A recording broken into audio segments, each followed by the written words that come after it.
Xoş gördük, əziz dinləyicilər. Bu günləri BBC-nin yaydığı bir analitik bir məlumat vardı. Yəni hərbi ilə bağlı olan bir məlumat vardı. Bu məlumat ondan ibarət idi ki, Yunanistan Egey dənizində çox dəqiq vuran artilleriya sistemləri, dəqiq vuran raketlər yerləşdirir ki, bunun da çoxusu İsraillə aldığı raketlərdəndir və bildirir ki, İsraillə deməli həm Cənubi Kipr, Yunan dövləti, həm də Yunanistan artıq təlimlər keçirdirlər.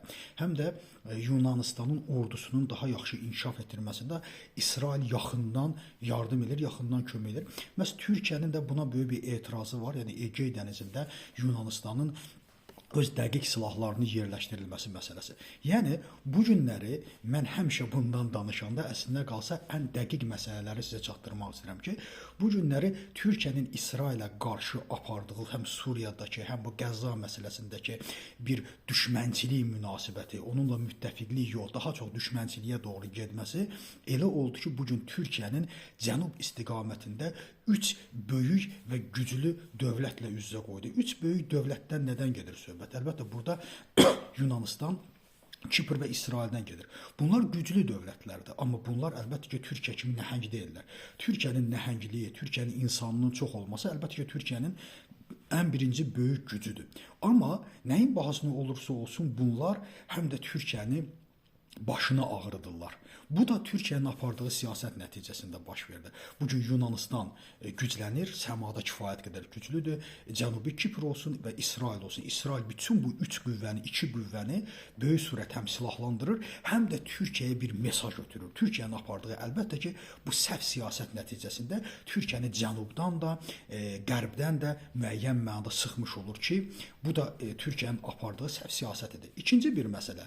Deməli, bütün regiona baxdıqda biz nəyi görürük? Onun şahidi oluruq ki, Türkiyənin qərbində olan Bolqarıstan F-35 yeni qırıcı təyyarələri almasını artıq planlaşdırır. Artıq o sistemin içindədir. Yunanistanda zaten artıq yüzlərlə bu F-35'lər var.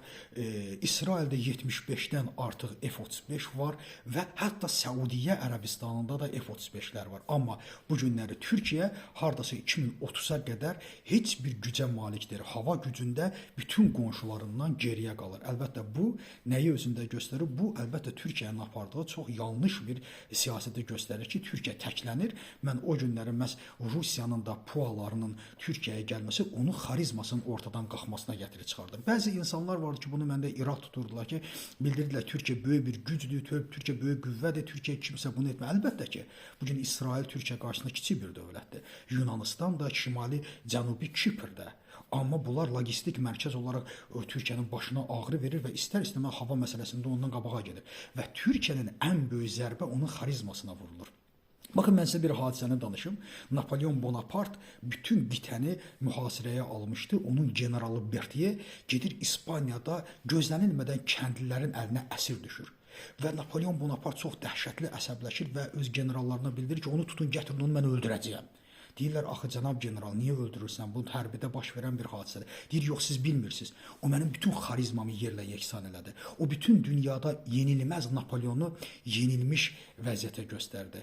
Və Napolyonun generalının kəndliyə əsir düşməsi Napolyonu xarizmatik olaraq məhv etdi. Daha biz bundan sonra qalib gələ bilməyəcəyik deyə Napolyon demişdi. Onu gətirin, mən onu öldürəcəm. Baxın, məsələ bundan ibarətdir. Məsələ xarizmanı ortadan götürməkdir. Və bu xarizma ortadan götürüldükdən sonra Türkiyə əlçatan olacaq. Türkiyə artıq öz o caydırıcılıq qüvvəsini itirə bilər ki, mən məhz bunu deyirdim. Və BBC belə bir məsələni də sorğunu ortaya qoyub ki, bəs Azərbaycan kimi yanında olacaq. Azərbaycan İsraillə də yaxşıdır, Türkiyə ilə yaxşıdır.